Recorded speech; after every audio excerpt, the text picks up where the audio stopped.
दोस्तों, घर में पितृदोष का बनना स्वाभाविक रहता है।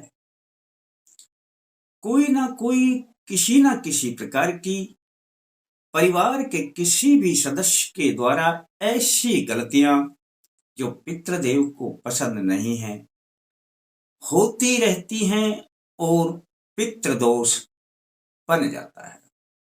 और जब बन जाता है पितृदोष, तब तब इसका निवारण आप कर नहीं पाते हैं।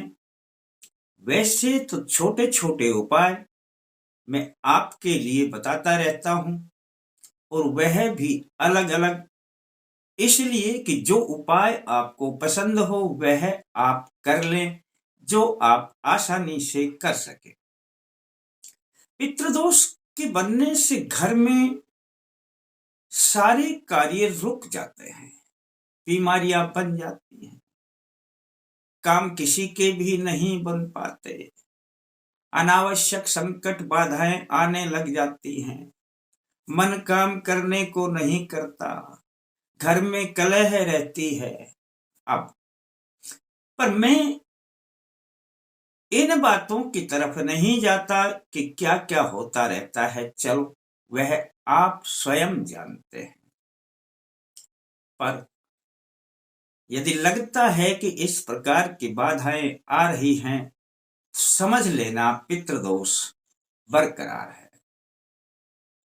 वैसे तो पितृदोष पिछले जन्म से भी आ जाता है, परंतु पिछले जन्म का पितृदोष हो चाहे इस जन्म का पितृदोष हो, कैसा भी बड़े से बड़ा पितृदोष बन गया हो, आज मैं दोस्तों आपको इतना सरल और आसान उपाय बताऊंगा कि पितृदोष तो खत्म होगा ही होगा और आने लगेगी आप पर पितरों की भरपूर कृपा। तो आ जाते हैं हम अपने विषय पर। मैं सत्यनारायण शर्मा, जय माता दी बोलते हुए अल्टीमेट ज्ञान में आपका हार्दिक स्वागत करता हूं। दोस्तों, आपको आवश्यकता होगी एक गोले की। गोले को आप जानते ही हैं, नारियल के अंदर जो निकलता है, जिसको कि हम हवन में पूर्ण आहुति के रूप में अंत में डालते हैं। गोले को काट करके हम खीर में भी डालते हैं। तो यह गोला आप समझ गए होंगे। अब यह जो गोला, इसको कोई अलग अलग जगह पे किसी भी नाम से जानता हो, पर यह गोला नारियल के अंदर निकलता है और गोला आप मांगेंगे तो मिल जाता है। एक गोला ले लेना साबुत, और थोड़ा मीठा, खांड या शक्कर जो भी हो ले लेना। और आपको आवश्यकता होगी एक पाव भर कच्चे दूध की। दोस्तों, अब आपने करना क्या है, सोमवार के दिन इस प्रयोग को करना है, नहा धो करके करना है और दक्षिण की ओर मुख करके बैठ जाना।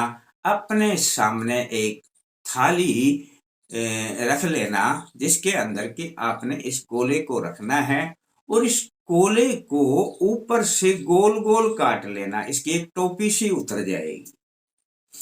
और इसमें अब वो खांड या शक्कर जो भी है वो डाल लेना दोस्तों, आधी डाल लेना। अब दोस्तों, इस गोले को किसी भी तरीके से थाली में सीधा खड़ा कर देना, कुछ स्पोर्ट लगा देना, नीचे खड़ा हो जाएगा।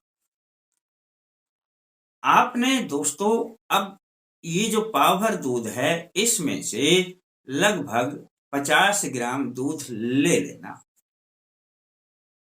और आपने यह जो इसमें गोले में खांड या शक्कर जो भी डाली है, आपने इसमें धार बांधते हुए यह जो 50 या 100 ग्राम दूध है, जितना कि इसमें गोले में आता है, बस थोड़ा सा ही ले लेना, नीचे तक ही आ जाए, पूरा भरने की जरूरत नहीं। धार बांधते हुए डालना है और बोलना है ओम श्री पितृदेवाय नमः। आपने बोलना है ओम श्री पितृदेवाय नमः। जब ये 50 ग्राम दूध आपका डल जाएगा तब तक आपने बोलना है। आप इसे गिनकर भी बोल सकते हैं, 11 बार बोल देना ओम श्री पितृदेवाय नमः। अब जब दूध डालेंगे तो इसकी टोपी को ऊपर से बंद कर देना और आपको जो हम हाथ पे बांधते हैं मोली या लाल धागा, इसको अच्छी तरह से लपेट लेना और टाइट बांध देना टोपी को रख करके, बन जाएगा। अब आपने दोस्तों जो शेष दूध बचा है उसकी आपने धार बांध करके इस गोले पर डालना है और वो थाली में फिर इकट्ठा हो जाएगा।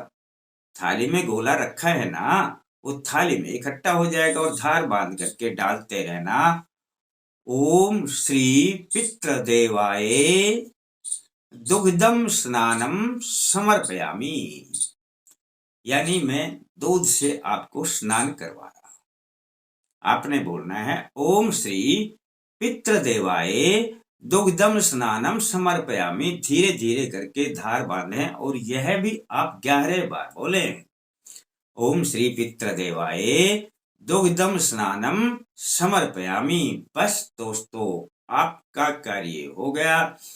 अब थाली में जो दूध है किसी भी एक पात्र में डाल लें, चाहे एक बोतल में डाल लें। इस गोले को अपनी एक कोई भी थैली या पन्नी जो भी है उसमें डाल लें और पीपल के नीचे चले जाएं दोस्तों, थोड़ा सा गड्ढा करें और वहां पर यह गोला रख दें और दोस्तों ऊपर से ये जो दूध ले गए हो बोतल में, ये दूध भी उसी में डाल देना और ऊपर से ढक देना दोस्तों।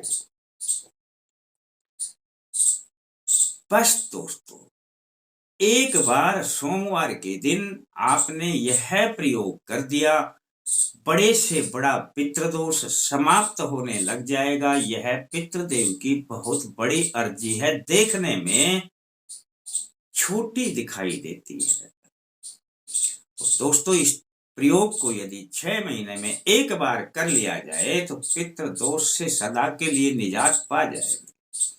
पर एक बार कर दे तो 6 महीने के लिए तो निश्चिंत रहें दोस्तों, आपके ऊपर पितृदोष नहीं रहेगा। करके देख लेना यदि आपका मन मानता है तो, और अच्छा लगता है तो किसी को बता देना, और अच्छा लगे तो लाइक करने के बारे में सोच लेना। फिर मिलते हैं दोस्तों नए अंक के साथ, तब तक के लिए जय माता दी।